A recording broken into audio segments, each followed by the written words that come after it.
তো কি অবস্থা সবার? আশা করি সবাই ভালো আছেন। অনেক বিপর্যয়ের মধ্য দিয়ে যাচ্ছি আমরা। আসলে বর্তমান সময়টা খুবই খারাপ যাচ্ছে আমাদের দেশের জন্যে। নিরাপত্তা নেই কোথাও। তো অনেক দিন পর একটা ভিডিও নিয়ে আসলাম। আর এটা হচ্ছে যে আমরা যাচ্ছিলাম একটু বেড়ানোর জন্য। কুমিরের খামার ছিল একটা, সেটা দেখার জন্য আমরা যাচ্ছিলাম। বাট যদিও বা আমরা ওটা পারিনি দেখতে, কিন্তু আশেপাশে টুকিটাকি বাগান, তারপরে হচ্ছে যে মায়ানমার সীমান্ত দেখে আমরা আসছি। বেশ ভালোই লেগেছিল। একটা ছোট মোটো একটা ফ্যামিলি ট্যুর ছিল। তো চেষ্টা করব আমি নিয়মিত আবার ভিডিও দেওয়ার জন্য। আপনারা সাথে থাকবেন আশা করি।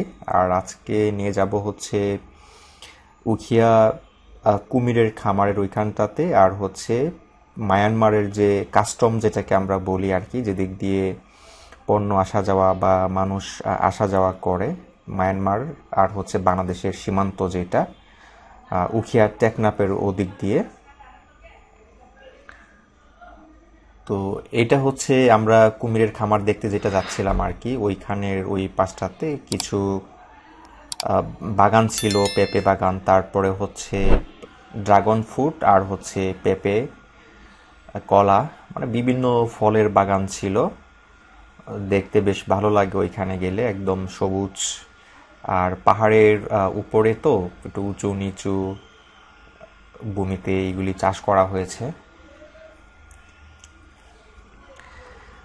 তো বর্তমানে দেশের যে অবস্থা, আসলে সবাই নিরাপদে থাকার চেষ্টা করবেন। কারণ আইন শৃঙ্খলা বাহিনী তাদের দায়িত্ব হয়তো বা ঠিকঠাক মতো সবাই পালন করছে না, বা সদস্য হয়তো বা কম, একেবারেই ম্যাক্সিমামই নেই। তো সবাই একটু সাবধানে থাকার চেষ্টা করব আমরা। নিজেদের নিরাপত্তা নিজেরাই নিশ্চিত করার চেষ্টা করব। ওদিন আমি নিজেও কক্সবাজার থেকে ঢাকায় আসার পথে একটা ইনসিডেন্টের মুখোমুখি হয়েছিলাম। গাড়িতে সমস্যা হয়েছিল।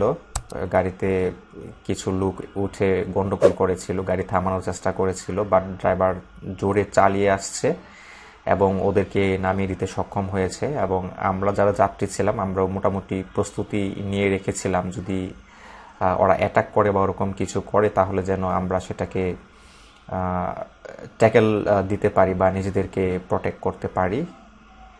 তো এরকম অনেক হচ্ছে আজকাল এই অন্তর্বর্তীকালীন সরকারের এই সময়টাতে। জানি না এরপরে আবার কি হয় না হয়, কখন আবার নির্বাচন হয়, কখন আবার একটা দল আসে।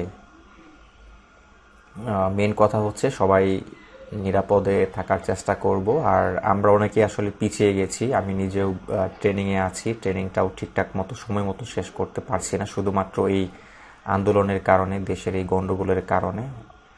পড়াশোনা, ট্রেনিং, তারপরে হচ্ছে স্বাভাবিক কাজ, অফিস আদালত, সব কিছুই পিছিয়ে গেছে। পুরো দেশটাই পিছিয়ে গেছে বলতে গেলে। এত এত কাজ আটকে গেল মানুষের, এত এত কিছু বন্ধ হয়ে যাচ্ছে। আবার নিরাপত্তা নিয়েও আমাদের চিন্তা করতে হচ্ছে, কখন না কি হয়ে যায় না হয়ে যায় কোনো ঠিক নেই, গ্যারান্টি নেই। কোথাও গিয়ে প্রতিকার চাইলে সেটাও পাওয়া যায় না। মানে খুবই একটা বাজে সময় যাচ্ছে সবারই। তারপরও সবাই চেষ্টা করবেন নিজের এবং পরিবার প্রতিবেশীর নিরাপত্তা নিশ্চিত করার জন্য। নিজেদের প্রোটেকশন নিজেদেরই দিতে হবে। তো এটা হচ্ছে মায়ানমার সীমান্ত, মায়ানমার আর হচ্ছে বাংলাদেশ কাস্টম এটাকেই বলে। এদিক দিয়ে মাঝে সাঝে পণ্য আসা যাওয়া বা মানুষ আসা যাওয়া করে পাসপোর্ট ভিসা লাগিয়ে। তো এখানে গিয়ে আমরা একটু ফটোশুট করে চলে আসছি, যেহেতু ওইদিকে আর যাওয়া যাবে না, নোমেন ল্যান্ড ওই পাশে।